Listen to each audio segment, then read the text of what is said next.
Hi, so I want to share some things and I'm going to try to be as clear as possible, but not use names. I sometimes, very very rarely, watch reality TV. Now, what's interesting is I watch it more around connection and the patterns. Now, I know producers cut certain things out, but I also know producers don't always know what the patterns are. I've been researching this. So I research connection and patterns through belonging. What are the belonging lenses? What are people speaking to communicate what their belonging needs are? And people are always speaking who they are and what they need. Even if you cut certain parts out, you can still sometimes figure it out because there's patterns and people follow patterns. So I'll tell you what I watched and I'll tell you what I'm thinking. So I first watched season 1 of the Ultimatum Queer Series 1. In season 1, yeah, they had some people who had some needing some, therapy or things like that. However, in season 2, almost everybody needed help. I mean, they were so unbalanced. I like the word unbalanced. And I was shocked. And I'm going to tell you why I was shocked. So this is point 1. We have so many resources out there. Why aren't you getting the help you need? Come on, let's get some help. Let's get healthy. And they kept trying to make sure, like, sugarcoat things. Oh, you've grown so much. And I'm like going, puke. This looks fake. This is not how you're acting. But they would all give clues like, they would say certain things like, I like to fight. I mean, so many words they would like to fight. One was really passive aggressive when she was with another one and just making demeaning comments, even with her family sitting there and trying to pick a fight. Horrible. So, however, I'm going to talk about this one couple and I'm going to give their names A and B because I don't want to really go into it. I want you to figure it out because I think that is super important.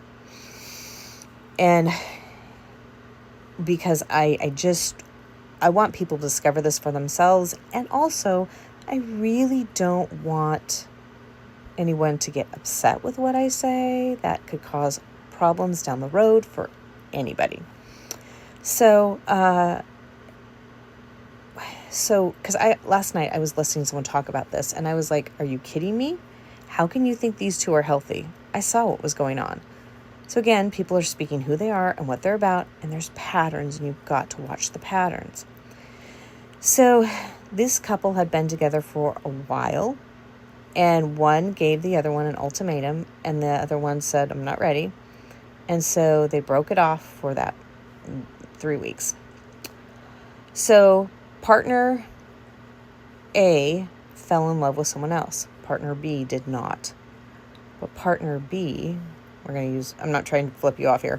Partner B wore this ring. And if you notice this ring, you'd be like, what does that mean? Well, partner B,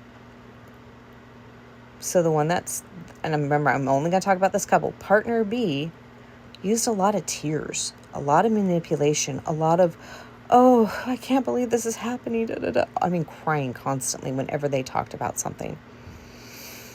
Now, partner B was loved by partner A's family.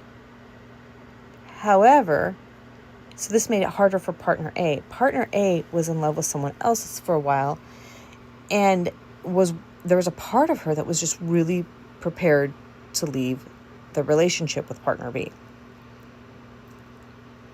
And you could tell by partner A's body language, she was not really feeling it with partner B. You could tell. There was some clues there.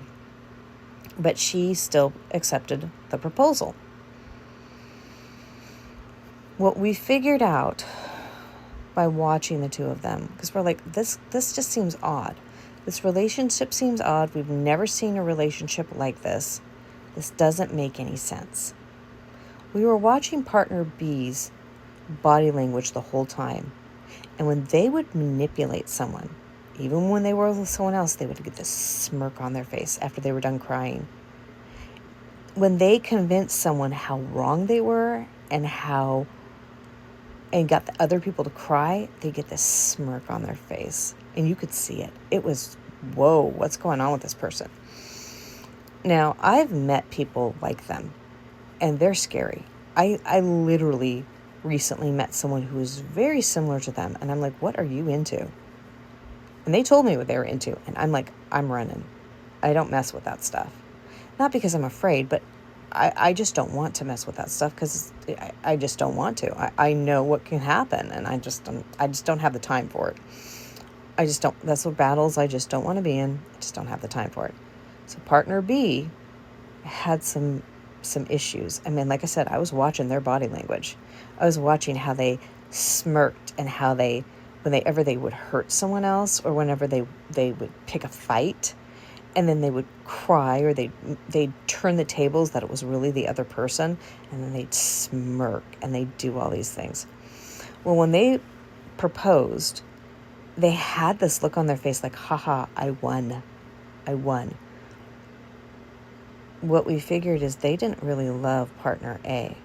They wanted to be partner A. And they had trapped partner A through manipulation and who knows what else, and trapped partner A's family. Now, what's scary about this is a lot of people aren't seeing this. And when someone wants to be you so badly because they want what you have, the minute you figure it out and walk away, it's scary stuff. It's scary stuff because they will do whatever they can to get you back because they want to be you. They want what you have. And they will do whatever they can to have what you have and to be you. And that's what we saw. It was wow. And it was her smirks, her body language. It was also partner A's body language when partner B went to touch her. She kind of went back a little bit. It was wild. It was so wild. And this is why I tell you, patterns will always show you who people are. If you're able to catch it, you've got to be watching. But these are the things that will keep us safe from other people who are dangerous. This is not always words. It's sometimes body language. It's sometimes body language that goes with the words. And it's knowing that stuff. So if you'd like to learn more, please come talk to me. On that note, I'll see you next time. Bye for now.